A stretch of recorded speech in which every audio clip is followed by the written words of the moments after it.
Hi! Welcome to Vinayak star kitchen. ఈరోజు video వచ్చేసి గోధుమ పిండితో హెల్తీగా ఇలా స్వీట్ ప్రిపేర్ చేసుకోండి.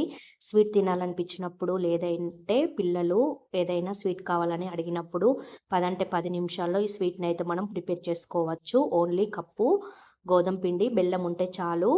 ఈ స్వీట్‌ని అయితే ఈజీగా ప్రిపేర్ చేసుకోవచ్చు. టేస్ట్ చాలా అంటే చాలా బాగుంటది. నోట్లో పెడితే కరిగిపోతది. అంత టేస్టీగా ఉంటది. ఇప్పుడు ఈ స్వీట్ కోసం అయితే ఒక బౌల్ పెట్టుకొని ఇందులో ఒక కప్పు బెల్లం అయితే వేసుకుంటున్నాను. బెల్లంను తురుముకొని వేసుకోవాలి. ఆ తర్వాత ఇందులోనే 2 కప్పుల వాటర్ కూడా వేసుకొని బెల్లాన్ని కలుపుతూ కరిగించుకోవాలి. బెల్లం పొడి ఉంటే మనం ఇంకా ఈజీగా ప్రిపేర్ చేసుకోవచ్చు. ఇలా నేనైతే గడ్డ బెల్లమే తీసుకుంటున్నాను. ఈ బెల్లం ఇలా కలుపుతూ బెల్లాన్ని అయితే పూర్తిగా కరిగించుకోవాలి. ఎలాంటి పాకం అయితే అవసరం లేదు మనకి.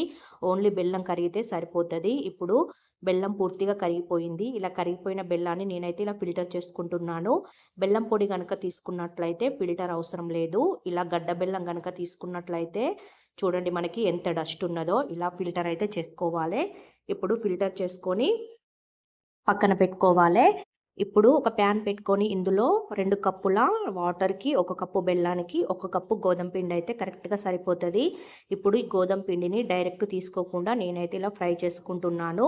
ఇలా మనకి కలర్ చేంజ్ అయ్యేంత వరకి, పొడి పొడి అయ్యేంత వరకైతే దీన్ని మనం గ్యాస్ సిమ్‌లోనే పెట్టి మంచిగా ఫ్రై చేసుకోవాలి. కొంచెం కలర్ చేంజ్ అయ్యి మనకి ఇది పొడి పొడి అయ్యేంత వరకైతే ఫ్రై చేసుకోవాలి.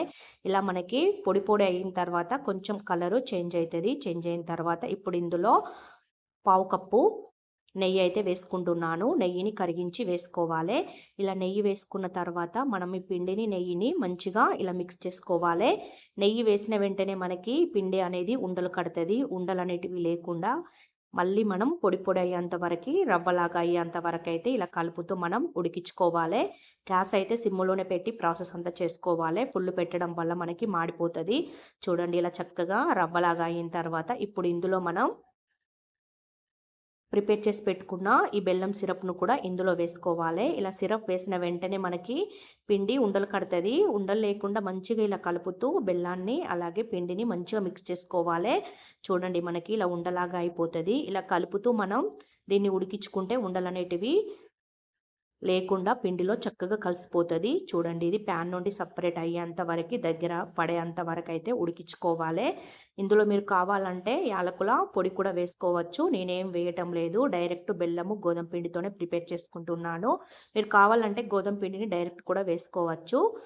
కొంచెం మనం ఫ్రై చేసుకుంటే టేస్ట్ ఇంకా బాగుంటది. పచ్చివాసన లేకుండా చాలా టేస్టీగా ఉంటది. ఫ్రై చేసి ఇలా సిరప్ వేసుకొని ప్రిపేర్ చేసుకుంటే చూడండి మనకిది ఇలా దగ్గర పడుతూ ఉంటది. ఇలా ప్యాన్ నుండి సెపరేట్ అయ్యేంత వరకి దగ్గర పడేంత వరకి ఉడికించుకోవాలి. ఇలా కలుపుతూ ఉంటే మనకి ఉండలనేటివి లేకుండా చక్కగా పిండి అయితే మంచిగా కలిసిపోతది. ఇప్పుడు మనకి ఇలా దగ్గర పడిన తర్వాత స్టవ్ ఆఫ్ చేసి అయితే ఒక ప్లేట్‌లో వేసుకోవాలి. ఇలా ప్లేట్‌లో వేసుకొని కొంచెం చల్లారిన తర్వాత ఇలా మనకి లోతు గరిటె ఉంటది కదా! ఈ గరిటెతో తీసుకొని గరిటెకు సరిపడా పిండిని వేసుకొని దీన్నైతే నేను ఇలా స్వీట్‌నైతే ప్రిపేర్ చేసుకుంటున్నాను. మీరు కావాలంటే బర్ఫీలాగా ప్రిపేర్ చేసుకోవచ్చు. లేదంటే లడ్డూలాగా కూడా ప్రిపేర్ చేసుకోవచ్చు. అన్నీ ఇదే విధంగా ఈ గరిటెకు సరిపడ పిండిని వేసుకొని ఒకసారి ఇలా గట్టిగా ఇలా ట్యాప్ చేస్తే మనకి ఈజీగా ఊడొచ్చేస్తాయి. చూడండి వీటిపైన నేనైతే జీడిపప్పుతో అయితే డెకరేషన్ చేసుకున్నాను. చాలా అంటే చాలా టేస్టీగా ఉంటది. ఈజీగా ప్రిపేర్ చేసుకోవచ్చు. స్వీట్ తినాలనిపించినప్పుడు, పిల్లలు స్వీట్ కావాలని అడిగినప్పుడు ఇలా గోధుమ పిండి, బెల్లంతో అయితే ఇలా ఈజీగా స్వీట్‌నైతే ప్రిపేర్ చేసుకోండి. ఈ వీడియో నచ్చినట్లయితే సబ్స్క్రైబ్ చేయడం, లైక్ చేయడం, మీ ఫ్యామిలీ మెంబర్స్‌కి షేర్ చేయడం మాత్రం అస్సలు మర్చిపోకండి. Thank you for watching. Bye.